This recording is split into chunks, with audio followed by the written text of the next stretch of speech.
And I started doing more videos on YouTube, opening different channels, my social media and all that. And I started doing and watching that it was like catching up the attention of different people. And they were like interested in what I was sharing on the tips and tricks and all the beauty things. So I decided that it was like a greater opportunity on doing this. And I really liked it as my full-time job.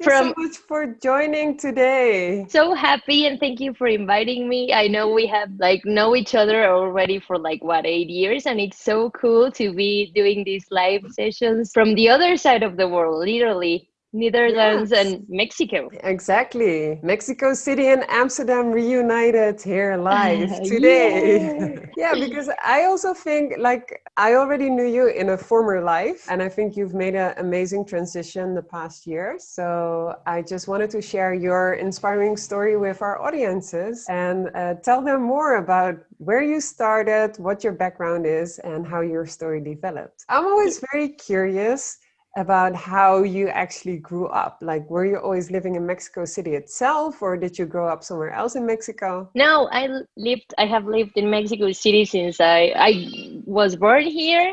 Oh, sorry, by the way, for my child who is doing a lot of noise, and his Never apologize for kids being at home and being safe. Just letting you know, so your ears are not harmed by his screams. We're keeping it real on social media, right? That's just part of the new reality. Yeah, exactly. This is my everyday life, mixing lives with my baby.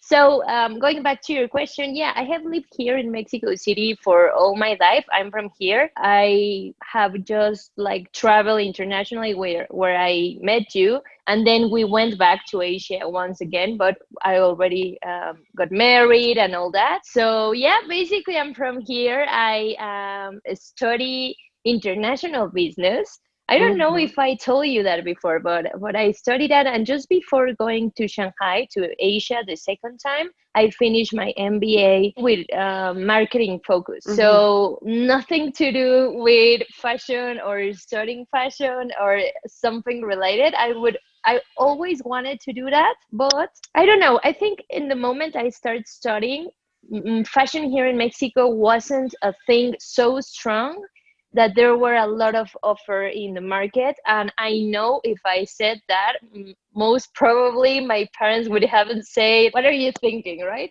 But it didn't even cross my mind at that point. It was something I really liked. It was one of the things that it was naturally every day, looking for things that were things that make me look different, but I didn't translate it to something greater than that, only so my own style. Personal styling instead of making a business out of it. Yeah, totally. I remember going with my mom to search for things in different places. It was searching for these pieces and different things and things that were in fashion in that moment that I was looking at the magazines, but nothing more than that. So yeah, at the beginning I could say it was more than happy. I cannot lie and say, oh yeah, I wanted to study fashion from the first moment that I recall. No. No, and then you actually went into automotive, right? Yeah, it was I don't know how can I describe this feeling, but now when looking back, it's amazing all the road that I have been on. I started because of one of my friends, while I was almost finishing my career, told me if I was interested in working in the automotive industry. And I was very thrilled because, to be super honest, I have always liked cars, but it was not that much. It was not a crazy thing. I like them and I knew about them. It was not something oh yeah, whatever. I knew about them, but the time he told me, it was very a very good opportunity for me because I was almost graduating. So at that point I started and on the planning and program management. So, and automotive industry, especially on the business that I was working, which was General Motors, it's international with a long road, so it's very strategical and also very how can I say, it's a very safe choice as well. Yes, A it's a very choice that safe would make your choice. parents very happy. Yeah, I was very happy. They were very happy. It was a great opportunity, and it also let me start applying what I knew at school, business and all that, strategic decisions, knowing how to be more disciplined, PowerPoint presentations, all that. So it was really, really cool. And what was the culture like? Was it very masculine? Were you one of the few women or? Okay, that answers Yeah, my I question remember. already. Yeah, no, it's a very good question because when I got in, I was trainee. I entered as a trainee and it was very interesting. I didn't feel there wasn't any moment which I really felt harsh attitude from others, but it was more like she's so little and she's a girl, she doesn't know anything about cars, probably. And there was a lot of technicism, and especially in English. Yeah. So it was like a great change. And of course, it's an industry, not today, not that much, but that was filled a lot with men.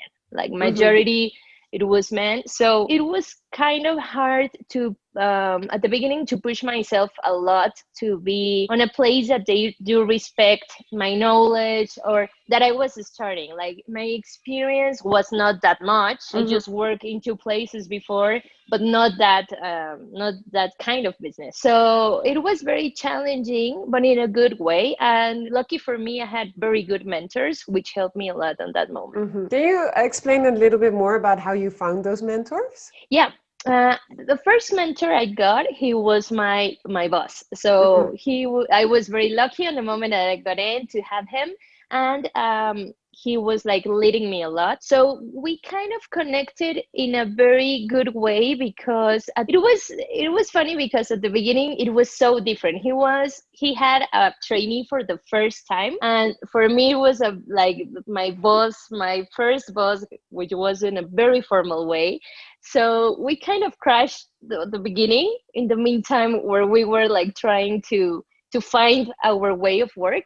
But then he was a very good leader for me. He worked with me a lot. He gave me a lot of feedback, so that helped me.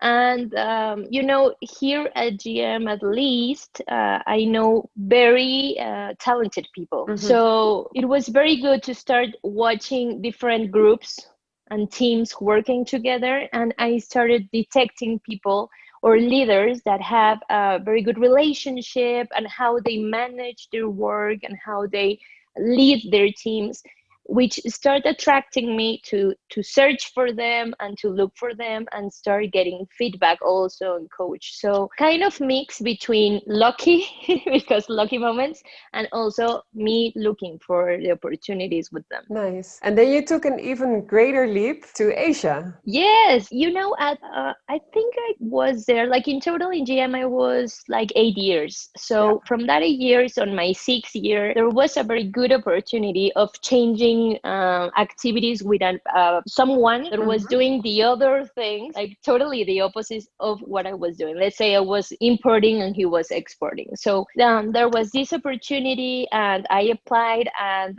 it was a very good challenge. And the moment they told me I was like selected to go there, he went here, he came to Mexico and I went there. So interesting to change cultures. At the beginning, it was going to be only for 6 months, but then, I stayed for almost like the year. It was such a great experience that made me grow in so many different levels. And then when did you decide to actually leave the corporate world behind? So I was there, when I met you there in Korea, I got this first approach to what was the challenge of taking hard decisions, the challenge of being alone.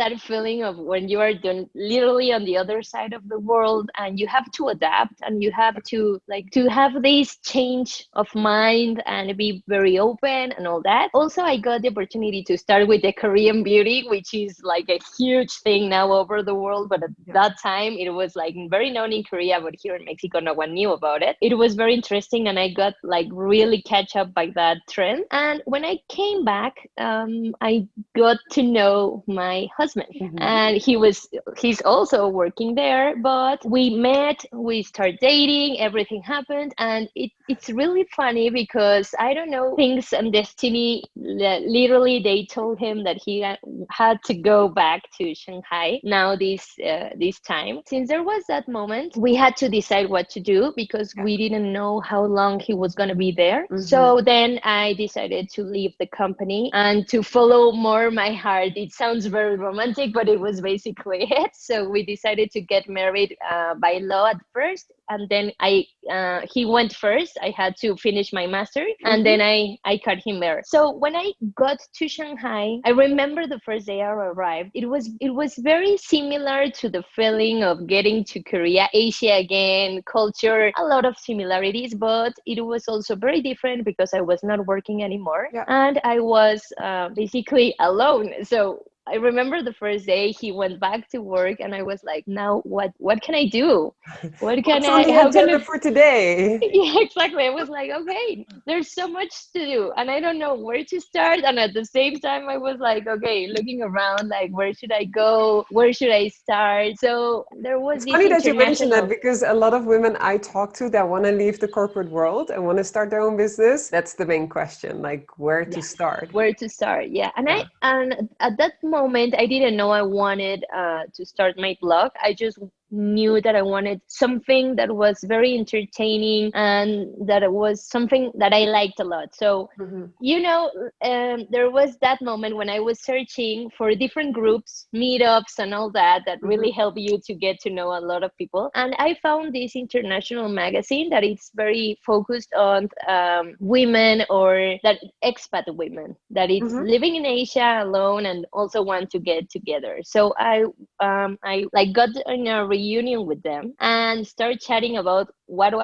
how could I like work with them and do some like volunteer or something. And they told me like, okay, we can do something about fashion. I was like thrilled. So I started doing this fashion show with expat designers, got to interview them, and then something like really clicked there. Back on my mind, I knew some of the bloggers at that moment and I really wanted to like experiment that. And then something like connected and clicked, and I say, why don't I start my blog? Because I want to like let at least at that moment Mexico know that I'm seeing all these opportunities and all these talent on the international designers and their challenges living in other countries. So I started to write about it, and I also wanted to show like Shanghai from my eyes on the fashion way. So I started doing like these photos of me with my looks, showing some part very like eye-catching of Shanghai, and it was like really, really fun because my husband was the one to start taking me like my photos. So it was also very so he was your husband and your photographer? Yeah, he was like, is he okay, still? I'm in. Yeah, sometimes.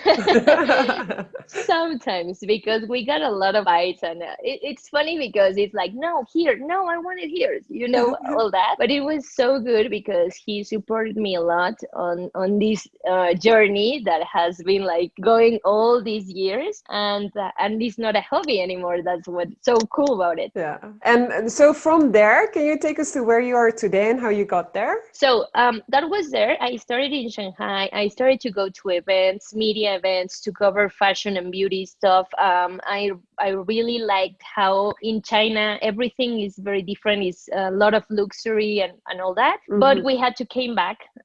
We were also there about a year. So once I came back to Mexico, I had to start planning my wedding. Not start planning, because honestly my mom did, and I was like from distance. You have a good family, yeah? Photographers, wedding planners. Yeah, I have like such a good support team, family team that helps me a lot with all my crazy ideas. So she was the one helping me with the wedding. So once we came back, we were 1 month ahead of it. So I had to do a lot of things. And at the same time, I had to do like the moving part to our new house.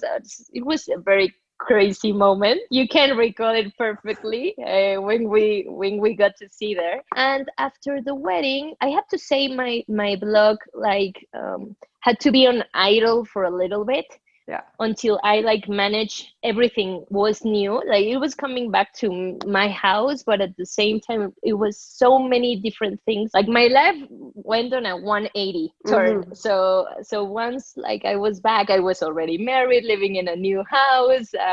Everything was new. So And that's also I something that is very often spoken about, right? Like we're prepared for culture shock when we move out of our countries, expected, but in the meantime, you also change yourself. Like, for example, you pick up habits in Korea. Like I was still bowing to a lot of people like, well, after I came back, or like other mannerisms that are very normal, and you also appreciate them and you integrate them into your own habits. And yeah. then you move back and well, in the meantime, your own country changed, you changed, so there's more of a discrepancy, but that's the one that you're not expecting. I'm not sure if you also experienced that. Totally, totally. The Yeah. two times that I went to Asia and I came back, it was harder to readapt to Mexico than to be living there because there's so many crash. You change so much when you're out. You get used to different, like you say, habits, mannerisms. And for me, for example, one of the parts that was very painful was coming back here to Mexico, which unfortunately is not a very safe place in general to be compared to China, that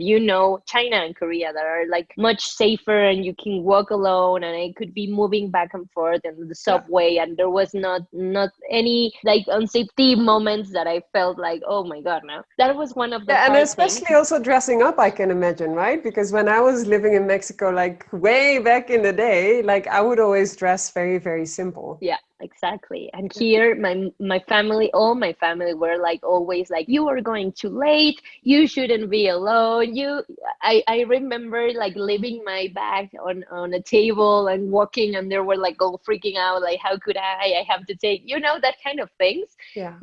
that you like disconnect, and when you come back, it's so hard to be worried about something like constantly that is on your surroundings, right? So Mm-hmm. that's a heavy part, but besides that, also like all my life gave a change, so it was a lot to think about and to put like in order before I could restart with that. And also because even being a blogger in the world, unless you are super known and you are already very like me, it's starting back like from zero, let's say, like not totally, but yes, because you have to be like the time zone. Mm-hmm. It's another story. You are living here and like China is already sleeping, so the people that read you now is not connected at the moment you are sharing stuff, and that you're sharing your stories and all that. Did you switch So it languages as well? Did you start off in English and then switch back to Spanish? Or you were you know always I only in Spanish? No, to be honest, my stories, but because I recall like in Shanghai, when I was there, the stories on Instagram started. So I Mm-hmm. remember I was doing them in English, and my blog started in three languages, in fact. It was English, Spanish, and Chinese. So Oh, it was wow. like really hard to keep up with each post How did you because, manage the Chinese? Oh, I asked, I don't know how I get to meet a really nice girl that was like studying, and she had a very good English, and she started to help me translate my post. Uh-huh. But it was something that when I came back here to Mexico, it was really, really hard to keep up with that, because she also went to US to study. So she didn't have a lot of time anymore. I didn't know anyone else in China that could help me with that. So I decided to leave it only in English and Spanish. And my stories, yeah, changed totally to Spanish, because now the majority of my audience is in Mexico or Spanish speaking languages. And I also add this mix of English sometimes. My blog is still on both. Something like with you, like talking and mixing between Spanish and English. Like here in Mexico, they say you're a pocha because you're mixing both languages while you speak. Yeah, for the people that are watching, normally we speak Spanish to each other, and we're just saying that our relationship is bilingual, because we're totally fine speaking in English as well, but we're used to speaking Spanish. But so far, it's been feeling okay today to speak English. So yeah. Yes, we're very used to be back and forth between both languages. Yeah. So, You and speak fluent like, Spanglish. and something that helped a lot with that, it was all the time that I was working in an American company that helped me a lot to be like switching back back and forth since that moment, and being very pocha about it. That now I cannot, like, simply I cannot do it. Even in my stories, I mix both languages, but I try to be as much Spanish or English Proper. defined. Yeah, Yes. proper. And so then Corona happened. Like you build it up in Asia, you move back, build it up again, and then Corona happened. What did Oh that? yeah, I missed one part. In fact, sorry, I get Oh very my God. distracted by all the topics, but Same here. last year I was, when I came back to Mexico, there was some of my friends, close friends, that asked if I wanted to work in a special project at the same time that I was doing my personal project, and I said yes, let's do it. And it was also for in an advertising company, but also for an American company. So it was fun because I was back to know the client and know this part, and that helped me a lot because of advertising, social media, BTL, all these marketing things that I very used to. And at the same time, I was also working on my personal project, which is my blog. But to be honest, last year with that, and also with my, I was pregnant with my baby, it was very hard to keep up. So kind of, I was like struggling a lot because I knew I wanted this for like a total, like my personal project to be like my 100%, my full-time job.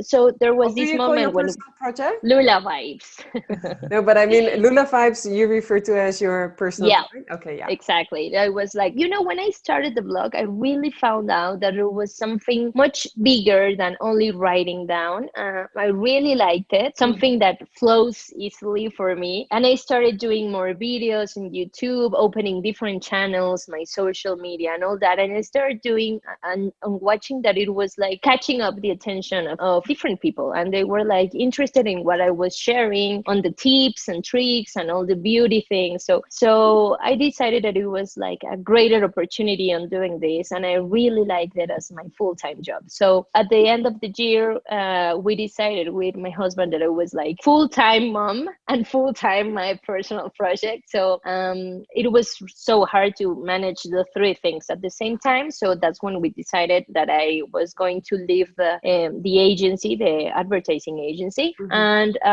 when Enzo was born last year, which is like days away of getting 1 year, I left the company, and now I'm full time, and I have seen how it has increased a lot now that I can be full time and doing content more constantly. And so, but it was so funny, and I was talking with different people about this. When I decided to start, like in January, 3 months later, all this pandemic thing happens and changes everything on how we communicate and what is the type of content that people is like now looking for. For me, it was not so hard to change or to be even more focused on my social media because I was already there. But I decided that my content was going to be also more empathetic. So meaning that I was not totally focused on fashion and beauty because I knew that there were like heavier problems, and people was looking for things that make them feel good and more relaxed from all the negativity and on the bad news on this world thing. So I started doing and producing content like live videos with financial experts that could help us to like manage our financial things and plans and all that.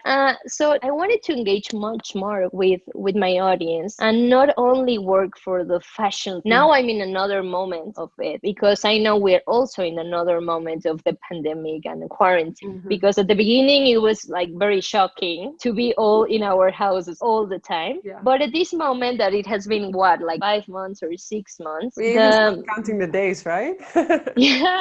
we're like this is our everyday. We have adapted, we have passed through different like stages, right? Very positive ones, very negative ones, but I think we're already more like set up and more used to do our like activities at home. So now I'm back to focusing on showing to the audience all like the opportunities opportunities, designers, all like the business that are like in Mexico for buying more like local and supporting our business that are needing us so much right now.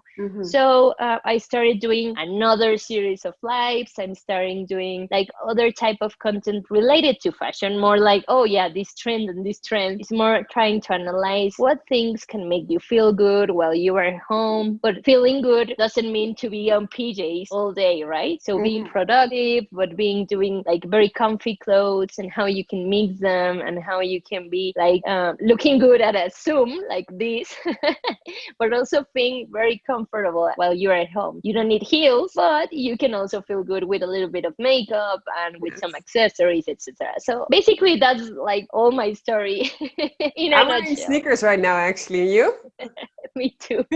And you know, yesterday night I was just talking about this because I was asking, which team are you from? Like more like the PJ team, or like tennis shoes, or more like your flip flops or whatever. And I wanted to be more like on my heels, at least little ones, because I don't want to not get used to using them anymore.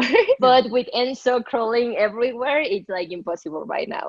No, that makes sense. And how do you decide? How do you know what your community needs and what they're looking for? I try to be very engaged like with them all the time. So I encourage them to participate a lot with me. So by polls and doing questions and trying to answer every message that arrives to me on my different platforms, it's something that I really try to be up to date every day. Like even if there's a lot, I try to catch up. And that helps me to understand where are they, what are they thinking, or what do they want to feel better. And that's my main message. Like I'm maybe not thinking about the everyday news, but I want to speak something that motivates you or makes you happy or makes you feel better. So yeah, basically that, like trying to encourage them to keep an open conversation with. And how has your community reacted to you making those kind of changes? Like, for example, the financial talks and now like the more local talks. What kind of reactions have you been getting back? You know, very, very good ones. Like this financial was asked for someone. Like also I did some maternity related content, and they were like, I used to put this box of what do you want me to talk about if we invite someone about maternity or more about business or more about, and then with that I started looking for an expert, and the reaction was very good, and they were like very pleased.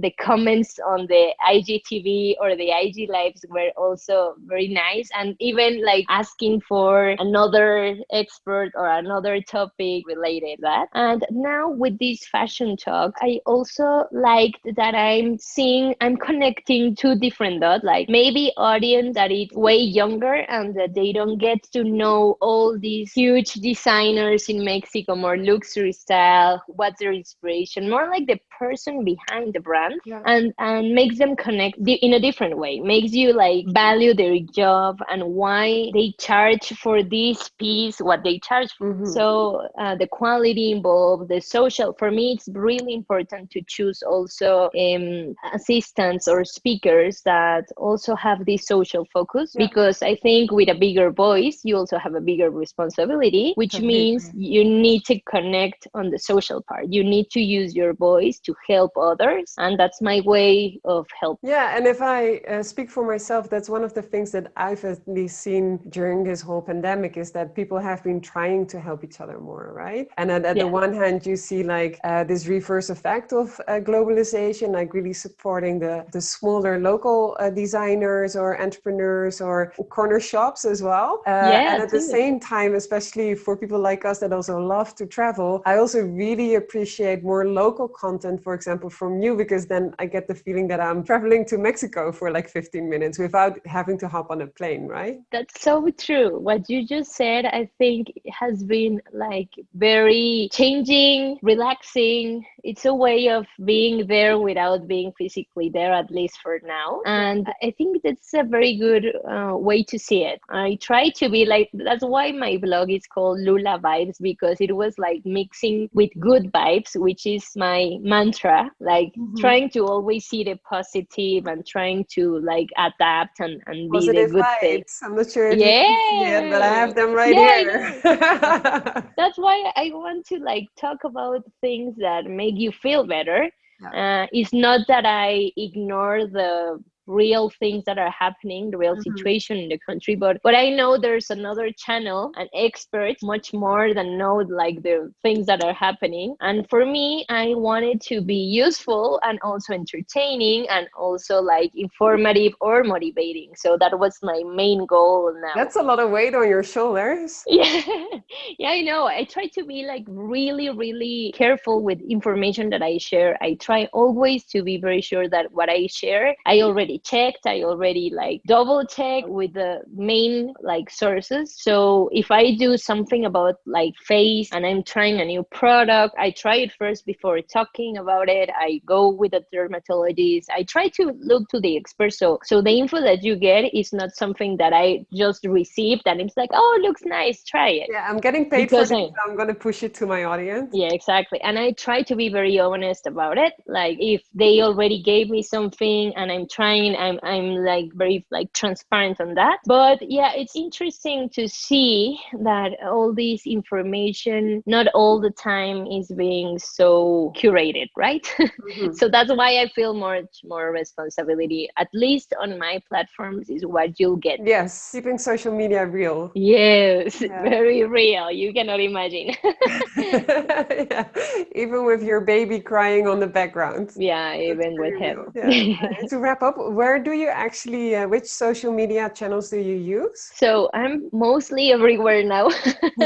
But you know, I started with my blog. My blog is my main hub. There you can find all my notes about skincare, about beauty, makeup, and fashion on how to do this or that, or trends, or fashion week coverage, and all that. And you can also find me on Instagram, on Facebook, YouTube mainly. And I also started TikTok. Right now, it's like a little bit on hold because it was so much work to keep on. And now that Enzo is just this close to start walking, I'm like all in all day. So I'm working at night, so it's harder to be doing videos and all, but I'm gonna reactivate it soon. So, but you already can see a lot of content there.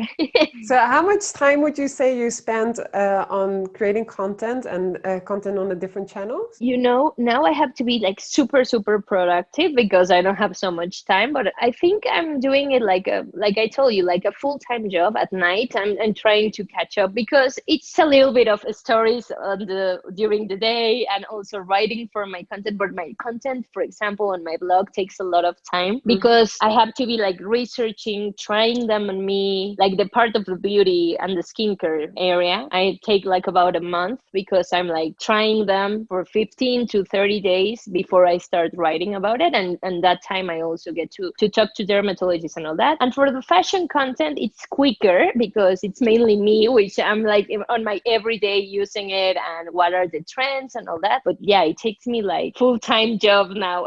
Like, I don't know, like from 10 p.m. to 2 a.m. I try to be like extra quick and productive during the night because it's the only time that I can like be without any interruptions doing all this. So yeah, basically I have two turns now. Yeah, I can imagine. Hey, and would you ever consider going back to a corporate job? You know, it's a very hard question because at the beginning when I started my blog on Shanghai and I came back, I was full time. I was like so focused on it, and then this opportunity appeared, and it was so cool too because the part of being on a company is that you learn a lot of things. You are in constant touch with other teams that helps you like on your professional evolution. And when I'm on my personal project, it's basically me every day. So it's not so interactive unless the event. But now on pandemic, basically me. So there's like the two sides of the story. I could not say that I never go back to that, but I'm every day turning more into the no because I love to have my own time to do stuff and to be like very flexible about what can I do and Enso and all that leaves me the time, the moment that I want or that I can do stuff and I can write my content. So it's probably no, but I never say never. Yeah. And how do you come up with inspiration every day? Or at least that's what I had during the lockdown. I was like, well, life has become so much of a routine, and like you don't have the bigger events and you meet people less. Like, how did you still come up with inspiration? For me, I have seen it differently because I have more time at home without like commuting to any other place. I have more time like to soak in different information. I have time to read my books, my fashion books that I love, to see documentaries, to see new movies, all that things that are available. And I think through the pandemic, there has been even much more offer of content that is really interesting. So I try to be searching for this information all the time. I just finished my fashion stylist course and specialty, and so that all things make it like in how can I say on a mixer, and that helps me every day to be like up to date and also to be very inspired, because I have seen that creators have done so many interesting work and so much like different things that like my mind blows, like different fashion shows that are not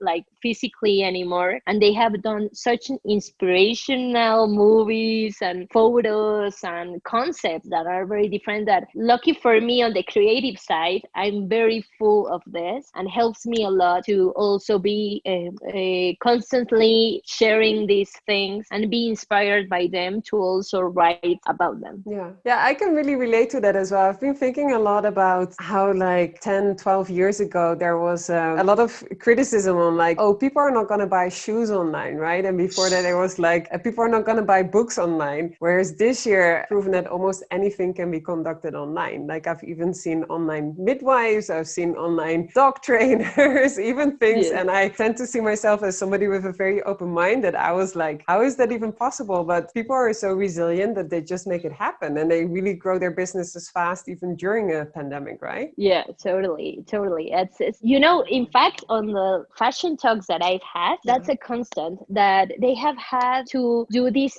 evolution to online, to change their way of communicating, and in all industries, like selling things or creating content or sharing new things, and also changing the perspective. Even like I was reading yesterday that Tom Ford, for example, was not inspired to do of like a really fashion, like extreme fashion show with their pieces like so luxurious, and because he didn't feel like that way, and he instead did a very creative joyful color collection with things that are more wearable at home, but also in a very luxury and fancy way. And I think you can connect both. There's always a way you can also connect your current activities with this actual situation that we don't know how long it's gonna last. Exactly. Amazing. And speaking about connecting, people that want to be in touch with you, where should they go? You can contact me like where I normally try to answer quicker. It's on my blog and Instagram, because I'll do Instagram stories very much. But basically, like I told you, I'm constantly checking all my social media. But you can also write on Lula at lulavibes.com. There I can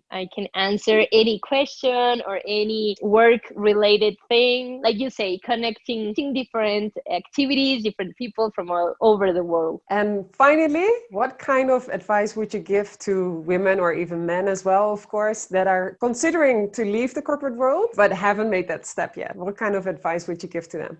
If I did things differently, and let's say that it was very, I don't know if this word exists, but circumstantial. It was like in a moment, in a place that I have to be at that time, and things happen for a reason. I didn't like focus on doing it myself, but rather the things that happened that made me do it. But now, if I could give that advice, I would say, first of all, be on this part of knowing what is a hobby and what thing really is like something that you're very passionate about. So you don't feel the weight of having to do it every day, because that's the first thing. If you don't feel that like sparkle of doing it every day without feeling it's a job, then it might not be the right answer to leave your current job for something that's maybe something that says, okay, it's a good opportunity, but maybe you're not very into it. Might not be the right answer on that moment. I'll say, okay, try to pull both together for for longer and see if that's really what you want. And on the second part, more rational, also to save a lot of money. Also,